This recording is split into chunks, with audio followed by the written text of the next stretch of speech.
Muli po ninyo akong samahan sa maikling oras ng pag-aaral sa mga salita ng Diyos na makapagdaragdag ng kaalaman at pananampalataya sa Diyos na tutulong sa atin upang makapagpatuloy sa buhay na kalugod-lugod sa Diyos sa pamamagitan na rin ng kanyang mga salita. Ating pag-aralan naman ang ating pananalig at pananampalataya sa Diyos sa mga oras na ito. Alamin natin kung tayo ba'y may kinikilalang Diyos at kung tayo ba'y may pananalig sa Kanya.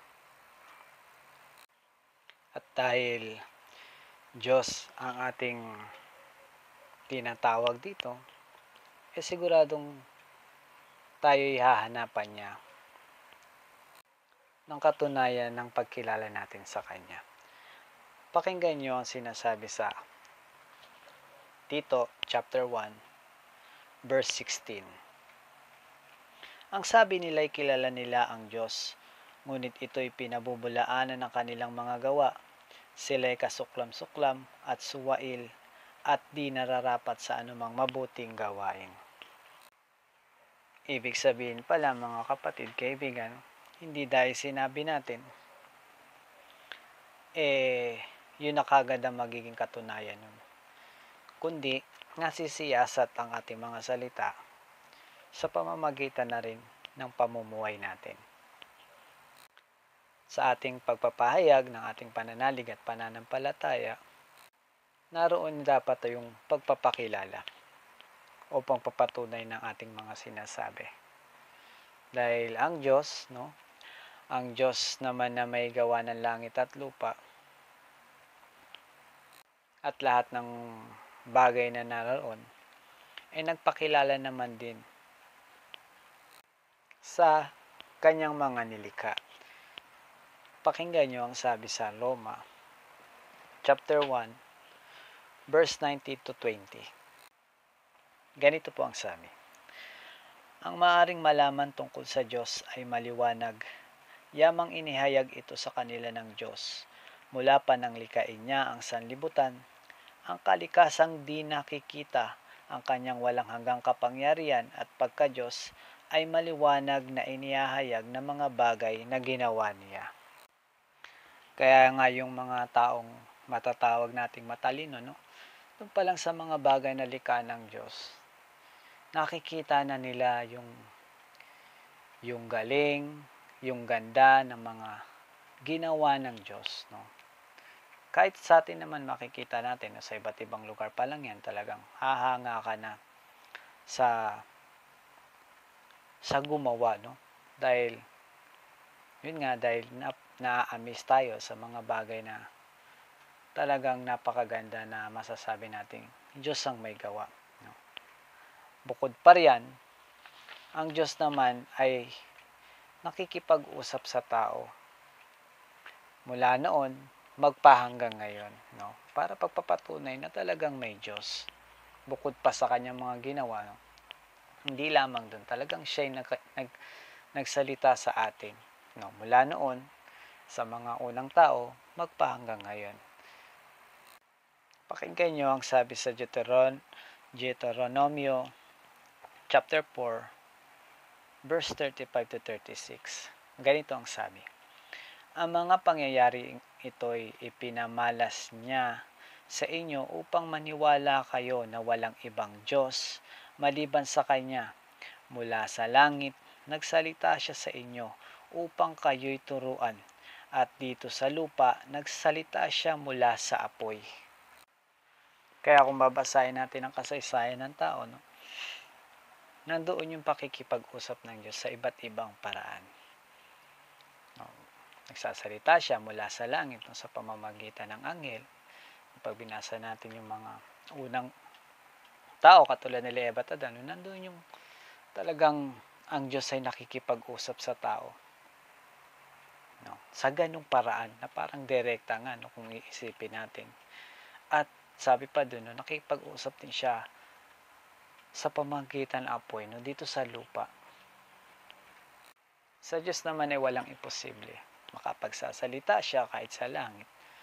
sa pamamagitan ng hangin, sa pamamagitan ng mga anghel, no? Pero pakinggan nyo ang sinasabi dito sa mga Hebreo chapter 1 verse 1 to 2. Noong una nagsalita ang Diyos sa ating mga ninuno sa iba't ibang panahon at sa iba't ibang paraan sa pamamagitan ng mga propeta. Ngunit ngayon, siya'y nagsalita sa atin sa pamamagitan ng kanyang anak. Sa pamamagitan ng anak ay nilikha ng Diyos ang sansinukob at siyang itinalaga niyang magmay-ari ng lahat ng bagay. Katulad sa ating binasa, ang Diyos din man ay nagsalita sa pamamagitan ng mga propeta. At katulad ng binasa natin, sa ngayon, nagsalita ang Diyos sa pamamagitan ng kanyang anak, na walang iba kundi ang ating Panginoong Hesukristo. Kaya naman tayo'y nagkaroon ng pananalig at pananampalataya sa Diyos. Nakilala natin ang Diyos sa panahon natin ngayon sa pamamagitan ng ating Panginoong Hesukristo. Yung mga tulad ng mga naunang tao, nagpakilala rin naman ng Diyos sa kanila, no, sa iba't ibang paraan. Pero sa ating panahon, ang Panginoong Hesukristo ang ginamit ng Diyos upang magsalita sa atin. Ngayon, tungkol sa pananalig ay ganito ang sabi sa Hebreo chapter 11 verse 1 to 2. Tayo'y may pananalig kung nagtitiwala tayong mangyayari ang mga inaasahan natin at naniniwala sa mga bagay na di natin nakikita at kinalugdan ng Diyos ang mga tao noong una dahil sa kanilang pananalig sa Kanya. Gaya ng ating binasa, no? Yung tayo'y may pananalig kung nagtitiwala tayong mangyayari ang mga inaasahan natin at naniniwala tayo sa mga bagay na di natin nakikita. Katulad ng ating Panginoong Diyos, no? Hindi natin siya nakikita pero naniniwala tayo, nananalig tayo at nananampalataya sa Kanya. Gayon din sa ating Panginoong Hesukristo.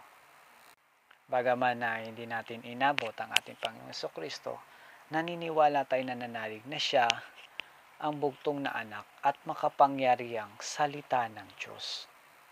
At dahil tayo may pananalig, kung talagang meron nga tayong pananalig sa Diyos, naniniwala tayo sa Kanyang mga salita. No? At kung itutuloy nga natin yung basa, ganito yung sinasabi. Dahil sa pananalig sa Diyos, nauunawaan natin na ang sanlibutan ay nilalang sa pamamagitan ng salita niya. At ang mga bagay na nakikita ay mula sa mga hindi nakikita. Katulad nga na ating binasa, ang sabi ron, no? Dahil sa pananalig sa Diyos, nauunawaan natin na ang sanlibutan ay nilalang sa pamamagitan ng salita niya. At kung babasahin nga natin yung awit 33 verse 9, ang sabi doon, ang buong daigdig kanyang nilikha, sa kanyang salita lumitaw na kusa. No? Talagang yung salita ng Diyos ay makapangyarihan. At kung tayo may pananalig sa Kanya, no, nananalig tayo sa Kanyang salita, kahit na hindi pa natin siya makita. Diba? Yun kasi yung sinasabi sa ating binasa, no? Na naniniwala tayo sa mga bagay din na nakikita. Pero ang Diyos naman, no, pinatunayan niya ang Kanyang sarili sa pamamagitan na rin ng Kanyang mga gawa at Kanyang salita. At ang salitang iyon, no, wala namang iba kundi ang ating Panginoong Hesukristo. Gaya ng mabasa natin sa Colossus chapter 1 verse 15.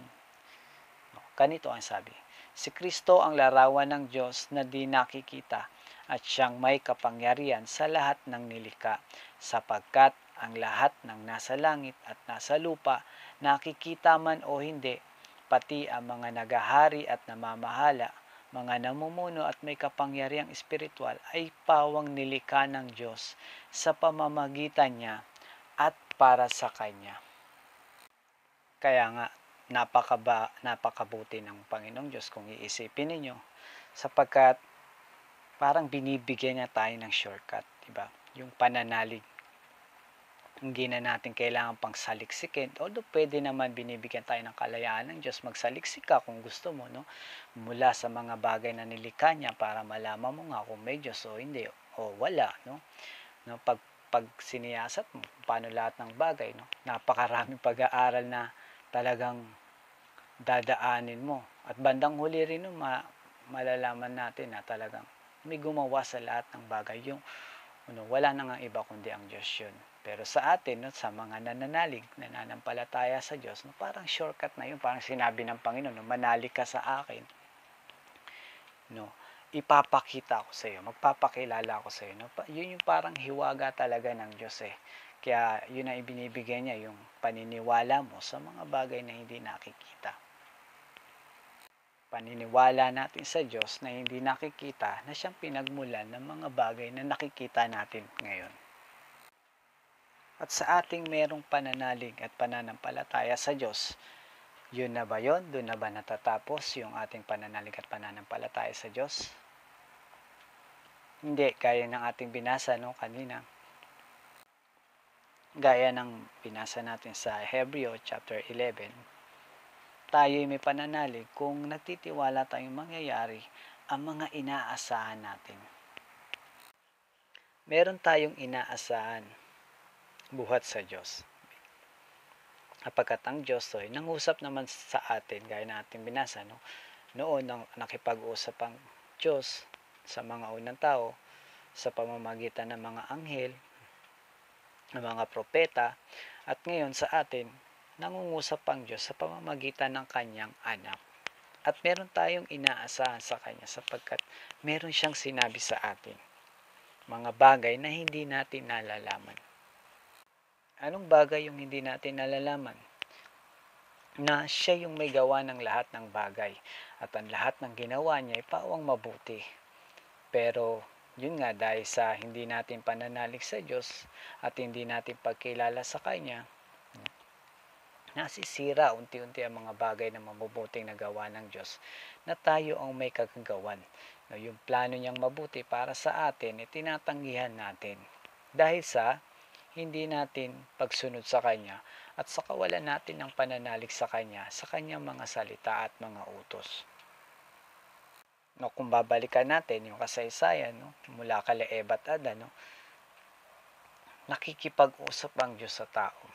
Sinusubaybayan niya ang tao sapagkat special ang tao para sa Diyos, sapagkat nilikha nga tayo ng Diyos bilang kalarawan niya. At kung tutuloy mo at magpapatuloy ka sa pagbabasa, nagkaroon ng pagkagunaw nung panahon ni Noah. Pag tinuloy mo, inaayos ng Diyos ang lahat ng bagay, pero nandun yung hindi pagsunod ng tao sa Diyos. At hindi niya paniniwala at pananalig sa Diyos sa lahat ng kanyang mga salita. Pero ngayon sa atin, umaabot nga sa atin ang pakikipag-usap ng Diyos. Dahil na rin sa katigasan ng tao, sapagkat hindi lahat sumusunod sa Diyos at may ganong pagkilala sa Diyos, nauuwi tayo sa pagkawasak. At ngayon tayo sinasabihan ng Diyos, binabalaan niya tayo, pinaalalahanan niya tayo, dahil na rin sa kanyang pag-ibig sa pamamagitan ng kanyang anak. At ngayon nakikipag-usap sa atin ng anak at ibinigay naman ng Diyos isang napaka parang gift na rin yung pananalig at pananampalataya. Kaya tayong namumuhay ngayon, dapat nating pagtibayin yung ating pananalig at pananampalataya sa Kanya. Dahil may inaasahan tayo sa Diyos. Ikaw, ano bang inaasahan mo sa Diyos? Tayo, ano bang inaasahan natin sa Diyos? Nananalig tayo sa Diyos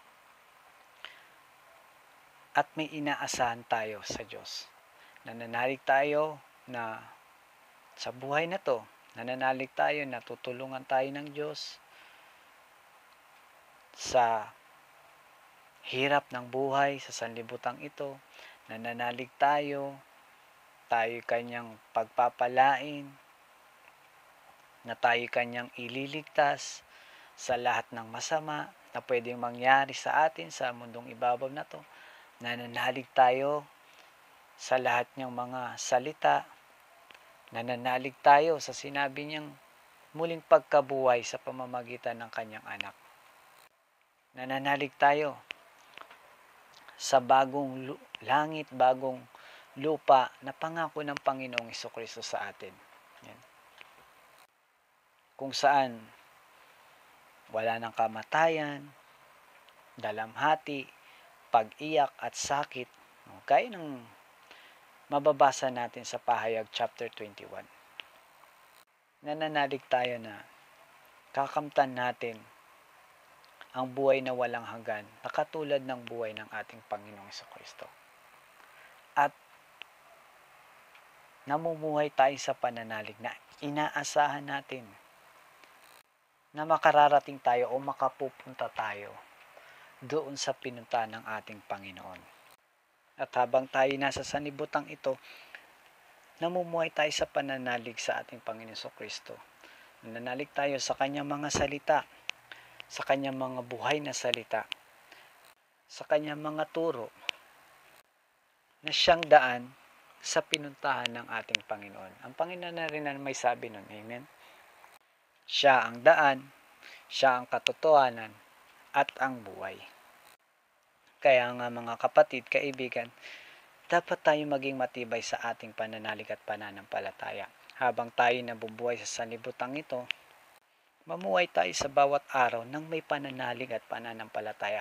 Huwag niyong hahayaan na mawaglit sa atin ang mga bagay na inaasahan natin sa ating Panginoon, sapagkat baka mamaya mawala yung biyaya na ipinagkaloob sa atin, yung pananalig at pananampalataya sa Kanya, na biglang dumating siya ay tayo wala na sa ganong kalagayan.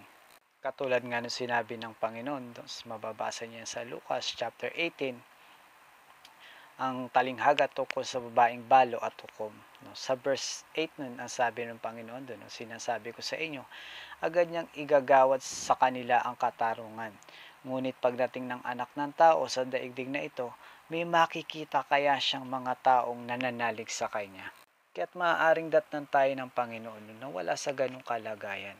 Kaya't dapat tayong mag-ingat at manatili tayo sa araw-araw nating pamumuhay. Huwag natin iaalis sa ating isipan na darating ang ating Panginoon. Mga bagay na alam nating mangyayari. Alam natin na darating. At pakinggan nyo pa ang sabi dito sa Hebreo chapter 10 verse 37 to 38, sapagkat kaunting panahon na lamang, hindi na magluluwat, at ang paririto ay darating. Ang tapat kong lingkod ay nabubuhay sa pananalig sa akin, ngunit kung siya'y tumalikod, hindi ko kalulugdan. Kaya nga sabi doon, ang tapat kong lingkod nabubuhay sa pananalig sa Panginoong Hesukristo. Tayo man kaya't manatili tayo sa ganong kalagayan kahit anuman ang dinaraanan natin sa buhay.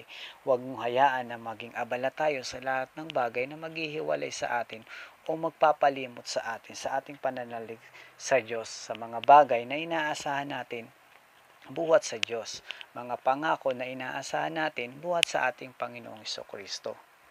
At habang tayo nabubuhay, ang paningin natin ay nakatuon pa rin sa mga bagay na darating, bagay na hindi pa natin nakikita. Pakinggan nyo ang sabi sa ikalawang Korinto chapter 4 verse 18. Kaya't ang paningin namin ay nakapako sa mga bagay na di nakikita, hindi sa nakikita, sapagkat panandalian lamang ang mga bagay na nakikita, ngunit walang hanggan ang mga bagay na di nakikita.